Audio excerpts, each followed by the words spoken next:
All right, everybody. Welcome back to all my listeners. This is episode 13 in season 13. Today is Wednesday, November 27th, 2024. My name is Sonal Patel, and this is the Paint the Medical Picture podcast series. All right, you guys, let's go ahead and dive right into today's episode. I'm going to try my best to keep it short, but this is the very last Wednesday of the month. So it's going to be dedicated to my highlights from fraud, waste, and abuse. And I'm definitely going to be spotlighting some of those from the month's criminal and civil enforcement cases that I find newsworthy. And in my trusty tip, I'm going to go ahead and shine my spotlight once again on November's Pancreatic Cancer Awareness Month. I'm going to try and squeeze it in because it is the last Wednesday. And of course, I'm going to go ahead and close out and round out today's episode with another remarkable quote on insights and wisdom by Leo Buscaglia. Today's episode is sponsored by HCPro.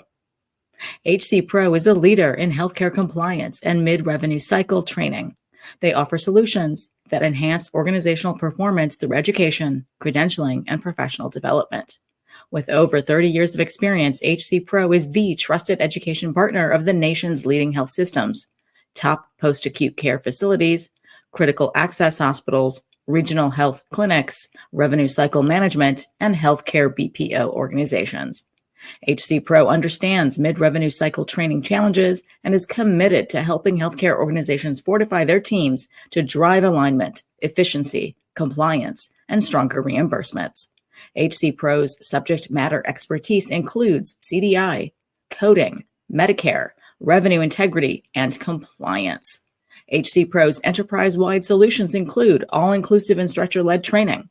Train your entire team all at once at your preferred location or virtually. They also have specialty-focused online learning with over 800 courses readily available, so you'll find exactly what you need and a whole lot more. There's also fast-paced boot camps. These are designed to provide the maximum amount of training in the shortest time frame. These boot camps are offered in person and live virtually. And HCPro's flagship enterprise solution, Patel, which is healthcare's premier all-inclusive enterprise-wide training and professional development solution. It's designed to drive top financial performance and compliance throughout the mid-revenue cycle.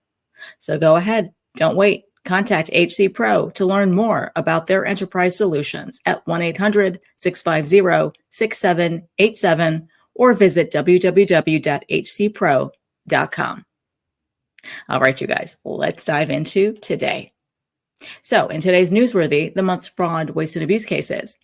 So the month of November 2024 saw 44 cases as of the recording of this episode. Mid-November saw UC Health agreeing to pay $23 million to resolve allegations of fraudulent billing for emergency department visits. The University of Colorado Health, known as UC Health, which is headquartered in Aurora, Colorado, has agreed to pay $23 million to resolve allegations that it violated the False Claims Act in seeking and receiving payment from federal healthcare programs for visits to its emergency departments by falsely coding certain evaluation and management, or E&M, claims submitted to the Medicare and TRICARE programs. Although UC Health entered into its healthcare fraud settlement with the United States, it refused to agree to compliance-related oversight with HHS-OIG through a corporate integrity agreement. Therefore, as part of the settlement agreement, OIG reserved the right to exclude UC Health for the alleged conduct resolved in the settlement agreement. Because UC Health refused appropriate integrity obligations, OIG may use various tools to monitor UC Health's compliance with the federal healthcare programs. E&M claims relate to medical visits that involve evaluating and managing a patient's health and medical conditions, including qualifying visits to a hospital's emergency department. In submitting an E&M claim to Medicare or TRICARE, a hospital may use one of 5 current procedural terminology or CPT codes. CPT codes 99281 through CPT code 99285, depending on the hospital resources associated with the visit. An E&M facility claim coded with CPT code 99285 represents the highest hospital resource usage. The United States alleged that from November 1st of 2017 through March 31st of 2021, UC Health hospitals automatically coded certain claims for emergency room visits using CPT code 99285. UC Health, used this code whenever its healthcare providers had checked a patient's set of vital signs more times than the total number of hours that the patient was present in the emergency department. Accepting patients who were in the emergency department for fewer than 60 minutes, despite the severity of the patient's medical condition or the hospital resources used to manage the patient's health and treatment. The United States alleged that UC Health knew that its automatic coding rule associated with monitoring of vital signs did not satisfy the requirements for billing to Medicare and TRICARE because it did not reasonably reflect the facility resources used by UC Health hospitals. The civil settlement includes the resolution of claims brought under the QTAM or whistleblower provisions of the False Claims Act by a private individual. Under those provisions, a private party can file an action on behalf of the United States and receive a portion of any recovery. As part of the resolution, the private party will receive $3.91 million of the proceeds from the settlement. The claims resolved by the settlement are allegations only. There has been no determination of liability.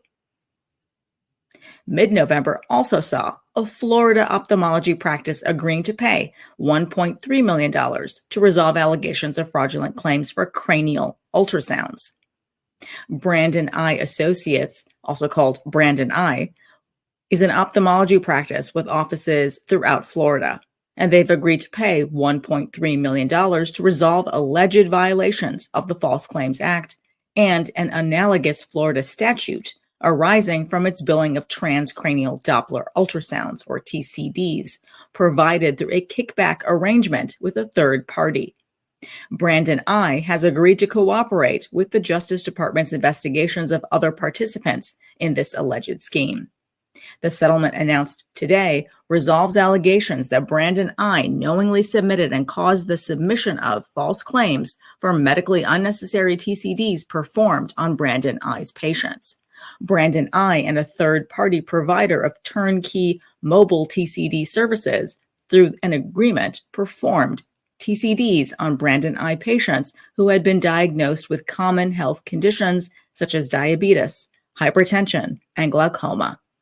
Before the patient received the TCD result, Brandon Eye and the third-party provider identified patients as having received a serious diagnosis, most commonly of occlusion and stenosis of their cerebral arteries, that could qualify the patient for reimbursement of a TCD by Medicare or Medicaid.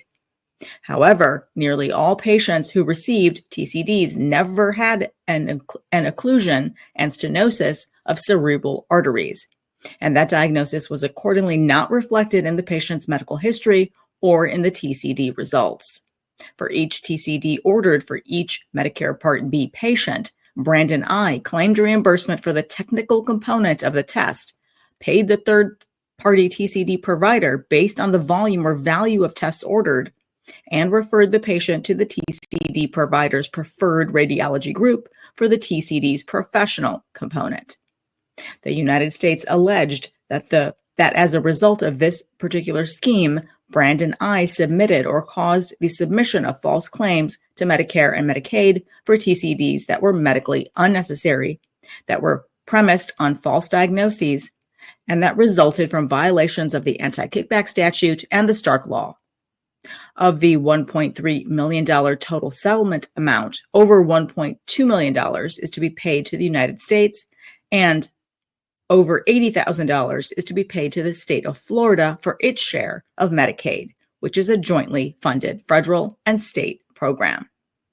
The claims resolved by this particular settlement are allegations only. There has been no determination of liability. Now, mid-November also saw a Virginia hospital system agreeing to pay $2.37 million in a false claims settlement. Inova Health System Foundation, Inova Healthcare Services, Inc., and Inova Physician Partners, LLC, collectively called Inova, are located in Falls Church, Virginia, and they've agreed to pay over $2.3 million to settle claims that it submitted to Medicaid and it contained false information. Inova voluntarily submitted written disclosures to the U.S. Attorney's Office and the Virginia Attorney General's Office. Specifically, the disclosure stated that between January 1st of 2020 and August 31st of 2020, Inova had submitted claims to Medicaid for reimbursement, including resubmitted claims for reimbursement for sterilization and hysterectomy procedures that contained documentation that had been improperly modified by or at the request of one or more Inova employees. These modifications resulted in the claim containing falsified information. Following an internal investigation, Inova took remedial actions and agreed that over $1.5 million received from Medicaid was improper. Inova received full credit under the Justice Department's guidelines for taking disclosure, cooperation, and remediation into account in its False Claims Act cases. The civil claims here settled are allegations only. There has been no determination of civil liability. And finally, late November saw a laboratory owner charged for a $79 million fraud scheme. The owner and operator of a Texas laboratory was charged in connection with his role in a $79 million respiratory pathogen panel, or RPP, testing fraud scheme. Now, according to court documents, this man caused BioDX Labs, LLC, called BioDX, to submit more than $79 million in fraudulent claims to Medicare and Texas Medicaid for these RPP tests that were not provided and were medically unnecessary. He used the personal identifying information of a physician without the physician's knowledge or consent to cause the submission of millions of dollars in claims to Medicare and Texas Medicaid for RPP tests for beneficiaries and recipients, even though the physician had no prior relationship with the beneficiaries and recipients, was not treating the beneficiaries and recipients for respiratory systems, and did not use the tests to treat the beneficiaries and recipients. To conceal that BioDX did not perform the tests as billed, he falsely represented that BioDX used reference laboratories to perform its testing. He and his co-conspirators laundered the proceeds of the fraudulent scheme by transferring substantial sums to bank accounts abroad, including accounts in China, Hong Kong, Turkey, Greece, and Switzerland. In connection with these charges, the government seized over $15 million in cash. He is charged with 3 counts of healthcare fraud, conspiracy to engage in money laundering, and 3 counts of money laundering. If convicted, he faces a maximum penalty of 10 years in prison on each count. An indictment is merely an allegation. All defendants are presumed innocent until proven guilty beyond a reasonable doubt in a court of law. And now it's time for my trusty tips.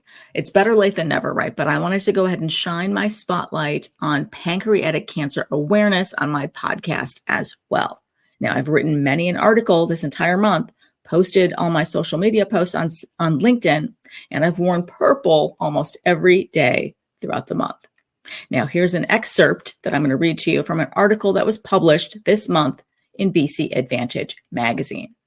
Now, this article I wrote was around the beginning of the month, so I apologize for my delay in reading this excerpt, but it's time to find your purple ribbons, purple t-shirts, purple socks, anything to help show your commitment to raising awareness and your fight against the world's most difficult cancer.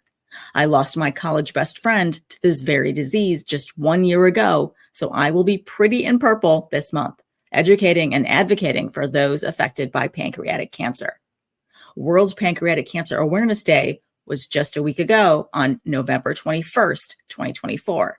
It will serve as another good day to focus learning about pancreatic cancer and its signs and symptoms to help make informed decisions on seeing a healthcare provider sooner rather than later. What is pancreatic cancer?